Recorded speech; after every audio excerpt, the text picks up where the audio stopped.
सभी व्यूअर्स को मेरा हृदय से प्रणाम। आशा करता हूं कि आप सभी लोग स्वस्थ होंगे और मस्त होंगे। आज हम लेसन प्लान के विषय में बात करेंगे। लेसन प्लान बीएड में बहुत ही ज्यादा इंपॉर्टेंट होता है, क्योंकि आपकी पूरी की पूरी टीचिंग जो होती है वो लेसन प्लान पर डिपेंड होती है। जितना अच्छा लेसन प्लान बनता है उतनी ही अच्छी टीचिंग होती है। तो आइए हम आज के लेसन प्लान को समझते हैं। ये लेसन प्लान हिस्ट्री का है और ये टॉपिक क्लास 6 से लिया गया है।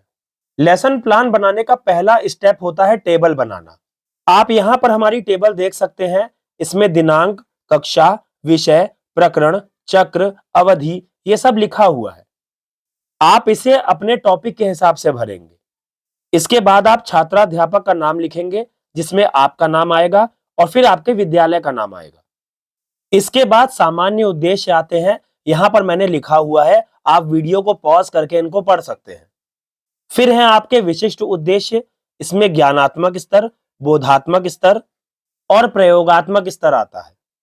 फिर आता है सहायक सामग्री।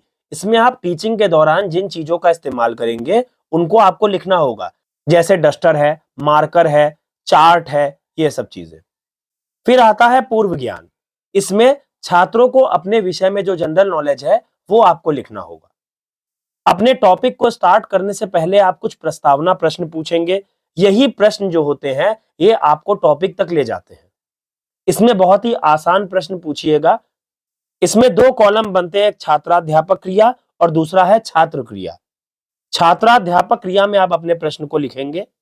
जैसे यहां पर लिखा हुआ है कि पहला प्रश्न है, पृथ्वी पर सबसे जागरूक प्राणी कौन है? तो बच्चे बताएंगे मनुष्य।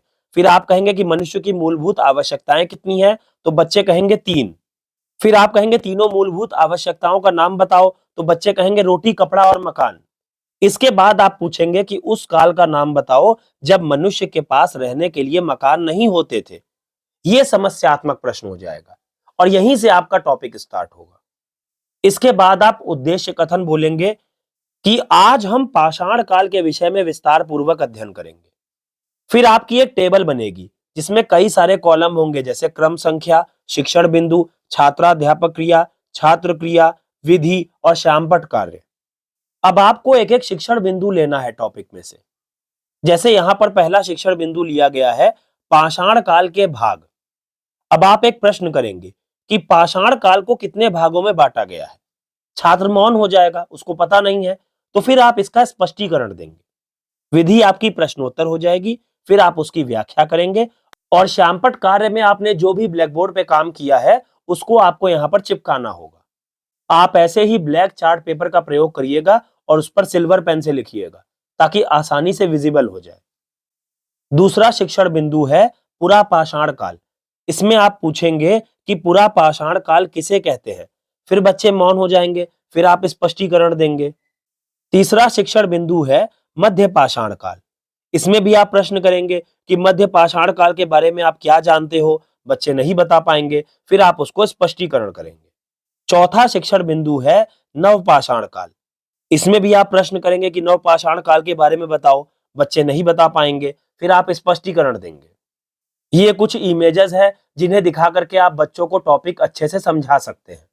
पूरा टॉपिक एक्सप्लेन करने के बाद आप बच्चों से बोध प्रश्न पूछेंगे। जैसे पहला प्रश्न है, पाषाण काल को कितने भागों में बांटा गया है? दूसरा है, आग का आविष्कार किस काल में हुआ? तीसरा है, कृषि का आविष्कार किस काल में हुआ? चौथा है, मानव का प्रथम पालतू जानवर कौन था? इसके बाद है श्यामपट्ट सारांश। आपने पूरी टीचिंग के दौरान जितना भी कार्य ब्लैक बोर्ड पर किया है उसका एक सारांश आपको यहां पर चिपकाना होता है। इसके बाद है निरीक्षण कार्य। आप बच्चों से कहेंगे कि श्यामपट्ट सारांश को अपनी कॉपी में उतारें और आप क्लास में घूम घूम करके निरीक्षण करेंगे कि बच्चे अपनी कॉपी में लिख रहे हैं कि नहीं लिख रहे हैं। इसके बाद है मूल्यांकन प्रश्न। इसमें हमने यहां पर ट्रू एंड फॉल्स को लिया है, सही या गलत बताने को लिया है।